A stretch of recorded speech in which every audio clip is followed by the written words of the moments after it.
Okay മക്കളെ, നമുക്ക് question number 13ലേക്ക് പോകാം. Shift 1 January 30th. In the given reactions, identify the reagent A and reagent B. Toluene ഉണ്ട്, A and acetic anhydride treat ചെയ്യുന്നു, intermediate form ചെയ്യുന്നു, H3O+ treat ചെയ്യുന്നു, benzaldehyde form ചെയ്യുന്നു. രണ്ടാമത്തേൽ B+CS2 intermediate benzaldehyde. മക്കളെ, ഈ രണ്ടാമത്തെ റിയാക്ഷൻ എല്ലാവർക്കും മനസ്സിലായെന്ന് തോന്നുന്നു. Second reaction is what? Etard reaction. രണ്ടാമത്തെ റിയാക്ഷൻ എന്തായാലും ഈറ്റാർഡ് റിയാക്ഷൻ ആണ്, അറിയാലോ മക്കളെ.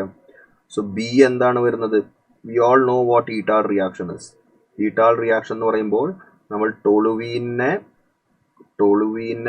Bromine in presence of bromine in presence of CS2 അല്ല, CrO2Cl2 in presence of CS2 വെച്ചിട്ട് ട്രീറ്റ് ചെയ്യുകയാണെങ്കിൽ നമുക്ക് ആദ്യം ഒരു ഇന്റർമീഡിയറ്റ് കിട്ടും.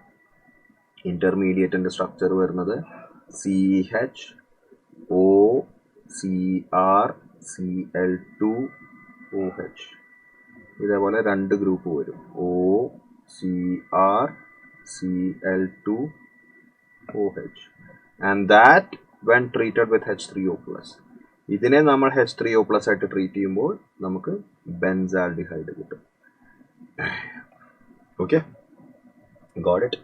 ഇതേ സംഭവം തന്നെ I can achieve by treating toluene. ഇത് നിങ്ങളുടെ NCERT തന്നെ മെൻഷൻ ചെയ്തിട്ടുണ്ട്. Toluene treated with CrO3 plus acetic anhydride, CH3CO twice O. അസറ്റിക് അൻഹൈഡ്രൈഡായി ട്രീറ്റ് ചെയ്യുന്നു. നമുക്ക് കിട്ടുന്ന ഇന്റർമീഡിയറ്റ് ഒന്ന് നോട്ട് ചെയ്ത് വെക്കുക, CHOCOCH3. ഇവിടെ OCOCH3.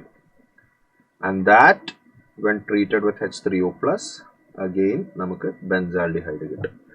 ഈ രണ്ട് മെത്തേഡും വ്യക്തമായിട്ട് മെൻഷൻ ചെയ്തിട്ടുണ്ട്. എനിക്കൊന്ന് NCERT രണ്ടാമത്തെ ഇന്റർമീഡിയറ്റ് കൊടുത്തിട്ടുള്ള, ആദ്യത്തെ ഇന്റർമീഡിയറ്റ് കൊടുത്തിട്ടുണ്ട്. സ്ട്രക്ചർ ഒന്ന് ഓർത്ത് വെക്കുക. ചിലപ്പോൾ അവർ ഇന്റർമീഡിയറ്റ് ഇങ്ങനെ മെൻഷൻ ചെയ്യും കേട്ടോ, എന്ന് വെച്ചിട്ട് തെറ്റിപ്പോകരുത്. അവരിങ്ങനെ മെൻഷൻ ചെയ്യും, CHOCrCl2OH twice. That is nothing but ഇത് OCrCl2OH twice. Okay, fine. So ആദ്യത്തെ ഈറ്റാർഡ് റിയാക്ഷൻ ആണ്. സെയിം പ്രോഡക്റ്റ് തന്നെ നമുക്ക് CrO3 ക്രോമിയം ഓക്സൈഡും അസറ്റിക് അൻഹൈഡ്രൈഡും വെച്ച് ട്രീറ്റ് ചെയ്താൽ ഈ ഇന്റർമീഡിയറ്റ് കിട്ടും. And that when treated with H3O+ നമുക്ക് ബെൻസാൽഡിഹൈഡ് കിട്ടും. ഓക്കെ, സോ ബേസിക്കലി A വരുന്നത് CrO3 ആണ്, B വരുന്നത് ക്രോമിൽ ക്ലോറൈഡ് ആണ്. ഓക്കെ, 2 ആണ് ആൻസർ ആയിട്ട് വരിക. ഓക്കെ.